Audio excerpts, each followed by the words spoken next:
we're really excited to tell you about our project, which revolves around therapeutic hypothermia. And I guess based on the title, I just want to pose the question, what is therapeutic hypothermia? And I hope by telling a little bit of a story, I can illustrate not only what it is, but kind of our motivation for doing this project. So I want to tell you a story about Cody Fischer that happened in the region last year. Cody is a 22-year-old college student from the Philadelphia area. And the headline of the article that was on My Fox Philly was, "Docs Freeze Teen and Bring Back to Life." And this kind of really illustrates the incredible power of this technology. 10 years ago, this would have been a death sentence. Cardiac arrest outcomes were 1 to 5% 10 years ago. But with technology like this, outcomes have improved 14 to 16%, up to 14 or 16% in terms of mortality. That's like a 700% increase. It's pretty impressive. We're pretty excited about it, and I hope by the end of this talk you guys are too. So I'm just going to kind of go through the story of Cody, and hopefully that can outline what therapeutic hypothermia is and how it's used in the context of our project. So last year, Cody went into cardiac arrest. Fortunately, his parents were nearby and called 911 immediately. They were instructed to do breathless CPR, and an ambulance was dispatched for Cody. 15 minutes later, the ambulance arrived, and they determined that Cody needed to be transported to the nearest hospital in Doylestown, PA. 15 minutes later, he arrived at the hospital, where doctors determined that therapeutic hypothermia should be induced. And in doing so, they essentially saved Cody's life. So therapeutic hypothermia is the reduction of the core body temperature from 37 degrees Celsius to a range of 32 to 34 degrees Celsius. And this is beneficial because it reduces oxygen metabolism, or the amount of oxygen needed by the body. So it improves not only mortality outcomes, but neurological outcomes as well.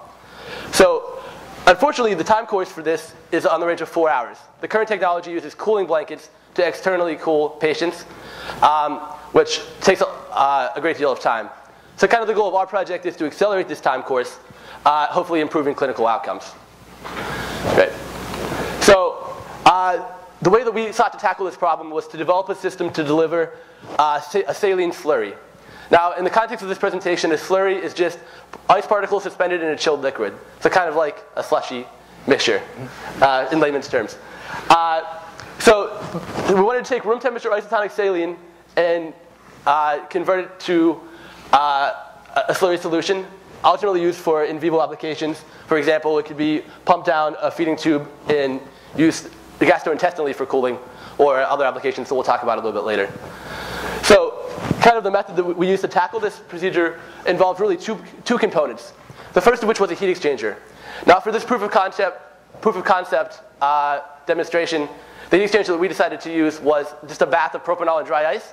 That bath stayed pretty consistently at about minus 70 degrees Celsius. So basically, the room temperature saline came through the bath, exited at a supercool temperature, or a temperature below freezing, and then was propelled through a nozzle, or theoretically would be propelled through a nozzle, which would then break it up into supercooled saline droplets, which would give us a slurry that we want, which could be used for cooling in vivo. So just a little bit more specifics about the goals. Again, we wanted a spray nozzle system to produce supercooled saline droplets. So a portion of each droplet would be ice to give us the slurry that we want to produce. In terms of droplet diameter, we sought a diameter of about 75 microns. And this is mainly based on the literature. We wanted the smallest droplet size possible, not only for safety in the body, but also because the smaller the droplet size, the better dispersion and the better cooling you'll get. And we found that a range of about 50 to 100 microns was realistic for this purpose. So finally, again, we wanted the outlet temperature to be less than 0 degrees.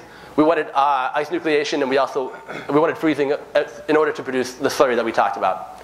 So now that I kind of outlined what we sought to do, I'm going to let Andrew talk about what we actually did design. So, Andrew? Now, as Zane alluded to, there are two main design points that we worked on throughout the course of this project. The first of which is the heat exchanger.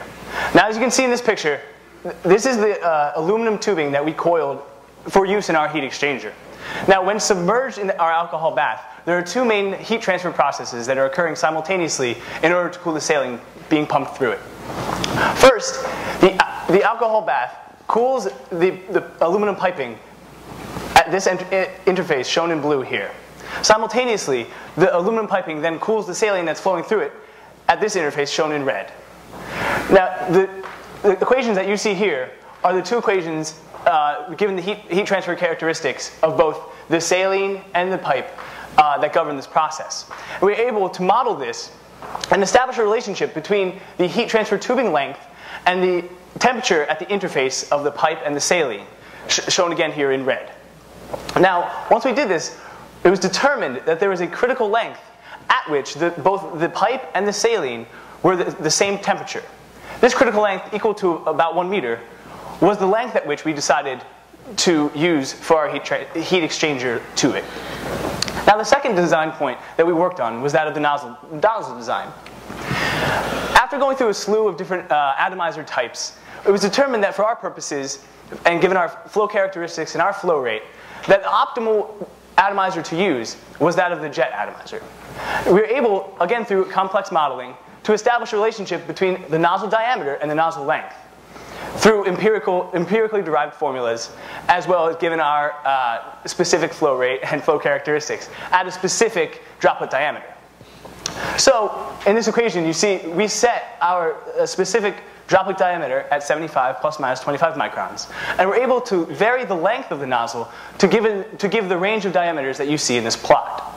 Now, after examining our plot thoroughly, it was determined that on using higher order dimensions here, it provided a restriction in terms of practicality, because you see that at a certain point, increasing the nozzle diameter just a tiny bit gives a dramatic increase in nozzle length, and which would be difficult to use for our practical purposes in the clinical arena. So we determined that our aim was to design the smallest possible nozzle. After talking to various machinists, it was determined that there was a feasibility constraint, and that the smallest nozzle that they could design for us was on the order of 0.1 centimeters in diameter to 1 centimeter in length. It turns out that Luer locks, which are commonly used in hypodermic needles and intravenous injections, at a specific gauge, give us the correct dimensions that we were looking for. So we used that as our nozzle type. What we achieved was great breakup through the nozzle. However, breakup was occurring farther from the nozzle tip than we would have liked. Breakup, of course, being the point at which where we can see individual droplets forming from the flow.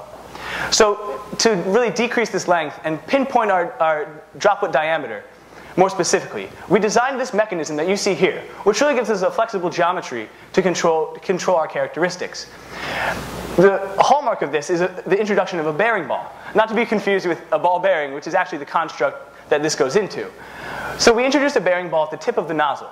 And what this does is that, making it interchangeable, we can then vary both the size of the bearing ball and the proximity of the bearing ball to the nozzle tip to really pinpoint our droplet diameter and give us great flexibility in facilitating further development of our technology. Now, once we designed these nozzles, we tested them. And here to talk about our evaluations and our prospects in the future is Andrew. Great. So the first goal that we evaluated was that of droplet diameter. And the way that we did that was using a high-speed camera that recorded a sequence of images at approximately 600 frames per second that allowed us to visualize the stream of the saline spray out of the nozzle. And we've just attached a short video here demonstrating that. So you can see it sprays out, and towards the end over here, you start to see some of that atomization and that breakup that we like.